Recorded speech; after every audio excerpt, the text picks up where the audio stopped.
জয়ের ব্যাপারে আত্মবিশ্বাসী তুফানগঞ্জ শহরে নির্বাচনী প্রচারে সিপিআইএম প্রার্থী ধনঞ্জয় রাভা। শুক্রবার সকালে তুফানগঞ্জ শহরের 12 নম্বর ওয়ার্ডে কর্মী সমর্থকদের সাথে নিয়ে নির্বাচনী প্রচারে সামিল হন সিপিআইএম প্রার্থী ধনঞ্জয় রাভা। এদিন ধনঞ্জয় রাভা বলেন, প্রচারে বের হয়ে মানুষের মধ্যে ব্যাপক সাড়া লক্ষ্য করা যাচ্ছে। 2011 সালে এই কেন্দ্র থেকে সিপিআইএম প্রার্থী হিসেবে প্রতিদ্বন্দ্বিতা করেন ধনঞ্জয় রাভা এবং হার স্বীকার করতে হয় তাকে। তিনি বলেন, সেই সময় একটি পরিবর্তনের হাওয়া ছিল, তার মধ্যে তাকে লড়াই করতে হয়েছে, তাই লড়াইটি বেশ কঠিন ছিল সে সময়। তবে এবার পরিস্থিতি সিপিআইএম দলের অনুকূলে। এদিন ধনঞ্জয় রাভা বলেন, সাধারণ মানুষের বক্তব্য এই এলাকার বর্তমান বিধায়ক মালতী রাভা রায় 5 বছরে কোনো উন্নয়নের কাজ করেননি, তাকে দেখাও যায়নি। আর তৃণমূল প্রার্থী শিবশঙ্কর পাল এলাকায় থাকেন না, তিনি কলকাতায় থাকেন। এলাকার বেশিরভাগ মানুষই তাকে চেনেন না, এলাকার সঙ্গে তার পরিচিতি কিছুই নেই, তাই জয়ের ব্যাপারে আশাবাদী তিনি। আপনারা ভোট দিয়ে দুর্নীতির বিরুদ্ধে এবং বিভাজনের রাজনীতির বিরুদ্ধে ভোট দিয়ে বিপুল ভোটে জয়যুক্ত করুন।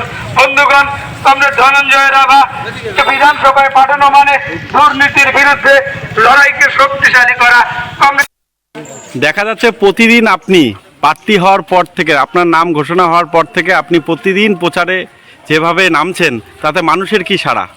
মানুষের তাতে ভালো সাড়া আছে।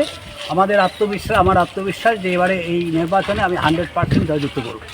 আজকে তুফানগঞ্জ শহরের 12 নম্বর ওয়ার্ডে সকাল 9টা থেকে আমরা প্রচার শুরু করেছি, এখন আমাদের প্রচার চলছে এবং মানুষের মধ্যে যথেষ্ট সাড়া পাওয়া যাচ্ছে।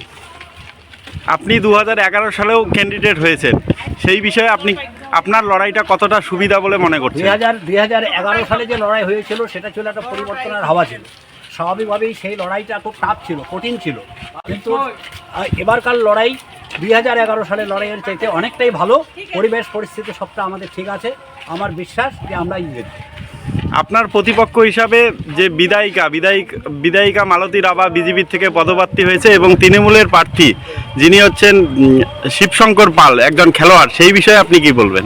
এই বিষয়ে মালতী রাভা তো 5 বছর হয়ে গেল। 5 বছরের মধ্যে এলাকার মানুষের যেটা বক্তব্য, 5 বছরের মধ্যে সেই এলাকায় কোনো উন্নয়ন করতে পারেনি, তাকে দেখা যায়নি, সে এলাকায় কোনো রকম উন্নয়নের কাজ করতে পারেনি।